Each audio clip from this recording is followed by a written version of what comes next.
What is going on, guys? DBG here, and in this video we are going to be doing a player review for the new Caron Butler card. Honestly, Will Chamberlain, I'm just going to say it is right now, he is not up to much, so I may or may not do a gameplay or a player review on him, but he's just not a card that I am a fan of. So I'll be making this video, and obviously I'm going to be doing a No Money Spent episode later today where I focus on the Chris Paul card, the Ruby CP3 card. So anyway, actually I might end up just doing a player review on CP3 as well. So anyway, Caron Butler, Hall of Fame corner specialist. He's got gold catch and shoot, gold pickpocket. He's got gold relentless finisher, gold putback boss, chase down artist, off ball pest, trapper, contact finisher, cross key scorer, fancy footwork, showtime, clutch shooter, flexible release, green machine, hot zone hunter, pump fake maestro, as well as a couple of okay silver badges. Again, a big problem with him, again, he's got no range. And I don't even think you can upgrade his range as far as I'm aware. You can give him clamps though. So you can give him clamps, which is quite a big thing. And you can not upgrade his range extender, which is a bit of a weird one because he's like a shooter and a non-defender, but you can give him clamps and not range. But sure, look, it is what it is. So you can make him a moderately good defender anyway. But Caron Butler is an offensive beast, lads. He's got an 86 driving a layup, an 86 three ball, a 90 mid-range shot, which is more than fine. 80 driving dunk, same as Ray Allen, which is still pretty good. He obviously doesn't come off rip with quick first step, which is a little bit annoying. He's got an 80 driving dunk, 80 ball handle, 80 passing IQ. 68 passing IQ is not great, but 80 passing IQ literally makes no difference because you're the one making the passes. As well as that, an 80 ball handle really is not it. You really want that to be around 86. But with floor general, and if you are using, say, a Frank Vogel, he gets a +3 ball handle, as well as that. Well, obviously, as well as that, he's got floor a +4 for floor general, or at least +3 if there's a gold floor general player on the floor. So he's going to be able to speed boost. Decent enough speed, speed, ball, and acceleration. Terrible lateral quickness though. His defense is horrendous. It is horrendous. So one thing about him though, system proficiencies do matter.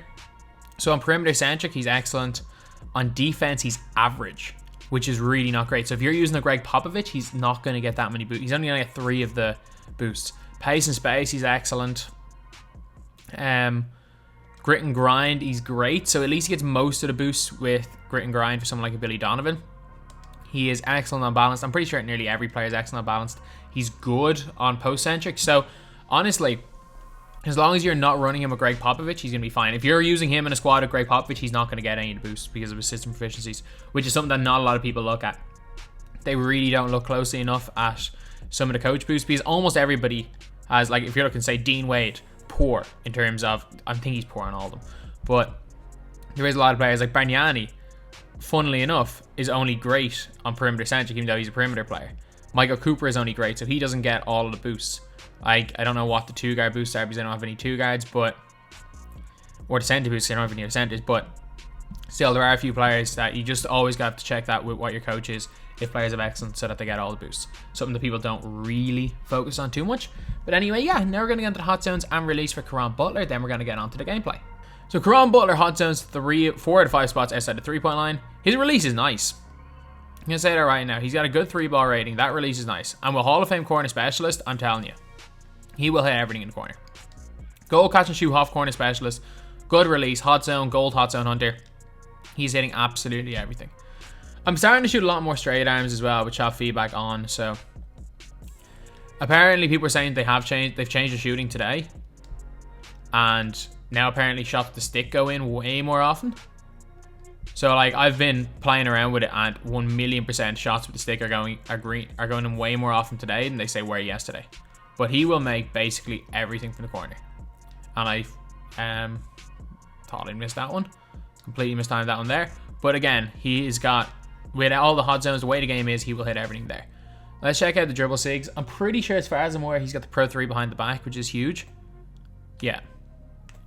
Between the legs, Pro 7, I think. But the Pro 3 behind the back is going to allow him to get to the basket way better than you'd expect. Like Pro 3 behind the back, especially, like even you notice it with Diao, that like if Diao is just being guarded by any random player, you can still, even without being able to speed boost, you can Pro 3 down the court and get a little bit of space. It is the fastest behind the back and it gets you the most space if you're looking to rim run. Again, it's not going to be the greatest behind the back in terms of 3 hunting, but it's going to be the best rim running behind the back in the game. But yeah, no, so he's going to be a fantastic shooter. Defensively, non-existent. He is going to be non-existent. Now for 13,000 MT, just buy Eric Gordon. Like, but if you happen to be a big fan of those Washington Wizards teams back in the early 2000s, or a big Caron Butler fan, or I don't know, maybe you're looking to put together a 2011 Dallas Mavericks team, he mightn't be bad for that, but yeah, I don't see him being anything spectacular. Either way, though, he's nice full bar that. He's still going to be quite okay at what he does, just non-existent on the defensive end. And he's going to be a lot more difficult to hide, because even he does actually have quite a long wingspan, which is a good thing. He still, though, is not good on that end at all. Good thing is, though, goal catch and shoot, he'll be able to shoot from a little bit outside, but not too far outside the 3. Either way, good offensively, bad defensively. So anyway, now it's ground 3, and now let's get on to the game. Okay, so I'm going to go, he's matching up in this game to Paul Pierce, which is good. That's good, because matching up to Paul Pierce means that he's being matched up to a good defender, as far as I'm aware. And that will make this a lot more tricky. As well as a good offensive player in Pierce. Alright. Oh, let's go by him. Leaner. Oh, that's a nice looking jumper right there. It's not a great release there by me, but you know what? I'll take it. Can I get space? It's just one non-hot zone. Definitely not a good shot right there to take. Okay, yeah, again, he doesn't have handles for days. So that's not an ideal badge not to have. Okay, let's just build up, get him up to full stamina. Okay, pro 3 him into the screen. Oh, it's too deep. He doesn't have range. I don't know why I'm taking that shot right there. I don't know why. I just keep the last few guys that I've ran with in gameplays. I have had range, so I just keep thinking every card has range. But if he did have range, that was nice. That's just bad by me. Okay, let's attack middle. Oh, okay. Actually, I can probably work off this. Yes, I can. Decent look right there, and it's good by Caron Butler. Okay, the release is not the quickest. It's not as quick as I thought it was in shooter end. But the way he moves is very nice on offense. Does not do anything on the defensive end. And that's just me being bad on that end. But yeah, no, all he has to really do is give it to Pierce and just go by me, and it's kind of GG's. Got him. There we go. I should pull Amari Stoudemire out of there because he's been paint sitting. But again, Pro 3 is so important. Like, you don't understand like how easy it is. Yeah, again, in a competitive setting, if you're playing against a competitive level player, Pro 3 is not going to give you a win. But again, if you are just playing in a random unlimited game, oh my god, he's just playing pass, pass, pass, shoot. If you're playing in a random unlimited game, I'm telling you, the Pro 3, as we get stripped right there, Pro 3 will help you out a ton. Like in this scenario, his dribbling's okay. His dribbling's actually okay. Okay, let's get him like there. We're right by him. We are right to the basket. They can't help in enough. Really? And he's still on the deck. Get up. Get up. Come on, get up. Okay, come off the handoff. Okay. Yeah, let's test out what the post moves are like. Anyway, can we get him to spin? Kind of. Good layup there. Okay, in a one-on-one situation, the post spin was not as bad as I thought it was, and he has that little bit of speed, so he can kind of get out of that quite well. Has to be a steal.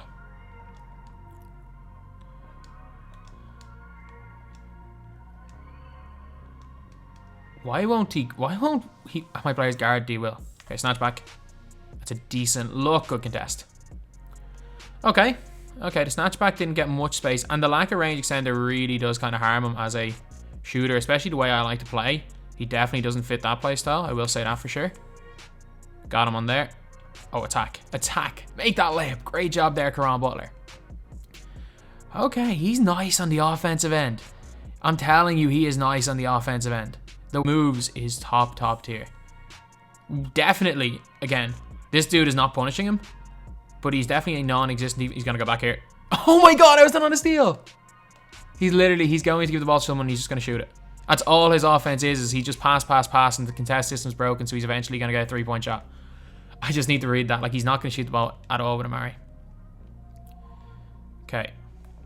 See if we can get him into a pick and pop situation here. And we didn't quite get him where we wanted him. Okay, get him sucked into the screen.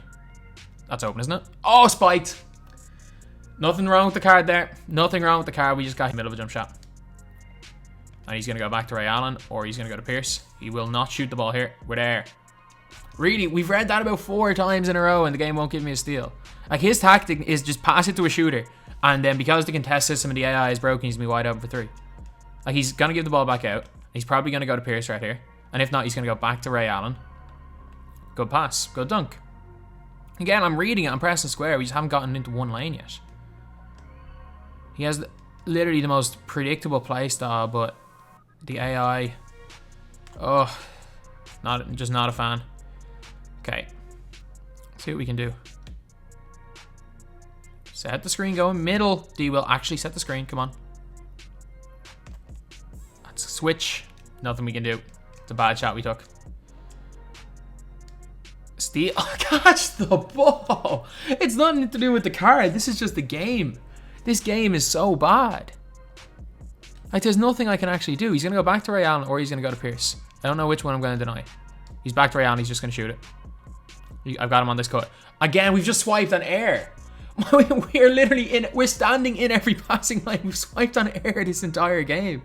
Every one of my players has just swiped on air. So, like, it's nothing to do with any individual player. Hop step. No.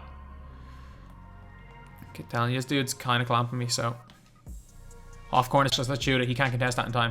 Let's go! He won't miss that shot. I'm telling you, unless he's like a 30% contest or higher, if you can get him to pop to the corner, it's in every time. Okay, who's he going to give the ball to now? D will stop switching. Oh, this is game. Have to be there. Good, Draymond. They get the board, though. Good steal. Caron Butler actually got a steal. And he has a step on him. Pull up from mid. And that is good there. Let's go. So Caron Butler physically stole the ball. He's been a beast on... He is a beast on offense. He's very, like... Nothing we can do. Nothing we can do. Draymond decided he didn't want to play defense. Nothing we can do there. Like, I can't on-ball 3 players at once. There was absolutely nothing we could have done in that possession. Green that. Unlucky. Corner. Oh, that's a nice shot right there. There we go. I'm telling you, this card is good at what he does, which is play offense. He's not like James Harden level or like T-Mac level, but he's a very good offensive player for his price. Good defense. Nothing we can do. And there's nothing we can do. We're getting weird switches. My players are double teaming random players on the perimeter. There is nothing I can do here. But I'm telling you, man, Caron Butler's had a good game. Win or lose, Caron Butler's had a good game here. We're waiting. Game. Unlucky. So anyway, that is the gameplay section of this video done. Caron Butler, man, offensively, he can compete with the best of them. He's got that nice behind the back. His speed's relatively good. Obviously, he can go and get quick first step, which will help him out a ton as well. No range extender is definitely a negative. I know you can put clamps on him, but man, 73 lateral quickness is just not good enough. It's just not good enough. I'm going to tell you this right now. He's a card a lot of people are going to like. If you are not playing this game at a high level, he's good. He's more than capable of playing in unlimited. And you are more than capable of using this guy in an unlimited setting and doing really well. I'm going to say that right now. If you are in an unlimited setting, if you are a person who's got maybe a 50% win record, you could definitely use this guy and be successful. If you are playing at a competitive level, I don't think he's quite good enough to play even at the power forward position. Or to guard power forward, sorry. But offensively, he's still good. Still got that good behind the back. His defense is just so bad that I can't recommend him. I think that poor lateral quickness combined with poor overall defense, and you could see it in that game. He struggled to catch the ball in defense. The amount of times he would fumble around with it. Don't know why, but yeah, he's just not it. He's just not it, which is unfortunate because historically in 2K, I've kind of liked Caron Butler. But like again, if you're looking at this card's stats, this card is probably not even as good as the Sapphire Caron Butler we got in NBA 2K19, like around this time. These cards are severely bad. Like, you can see in the intangibles. LeBron's a little bit different. LeBron's a 95 overall, should probably be like a 97, 98. His stats are actually very good. There are very, very few cards that have actually got good stats for their ratings. So, and Caron Butler is one of them. Is he a bad card? I'm not going to say he's a bad card. By no means is Caron Butler a bad card, because he does a lot of things well. Is he a card that you can use if you're looking to be good at this game? No. Like, you can definitely survive with him a lot of the time. Like, heck, I could run with him in this lineup here instead of, I think I use Klay Thompson normally. I could definitely use Caron Butler and he'd be fine. But like something like a Jimmy is only a little bit more expensive and significantly better. So yeah, there's a few things he does really, really well, but I just can't recommend him. He's not the worst card in the world, but he's not great. Like, if you're looking at even small forwards, badged up Jackson's way better. He kind of reminds me of Lou Hudson a bit. Yeah, he kind of reminds me of Lou Hudson. He's not that much different to Lou Hudson, just from using him in game. That's probably the closest comparison. And do I ever get spending tokens on Lou Hudson? Probably. The only reason I don't is because I'm not going to get to the 12 or the 10 diamonds or whatever without getting him. And I can guarantee you we're not getting like 7 more diamonds throughout the year, and I've only gotten 2 of them. I hate all the diamond cards. But anyway, yeah, that is pretty much it. That's the video. Thank you guys for watching. Please like, comment, and subscribe. I think you only love me cause I'm poppin'. This a layup, this a rebound, then it's robbing. Tyson with the fade, not that.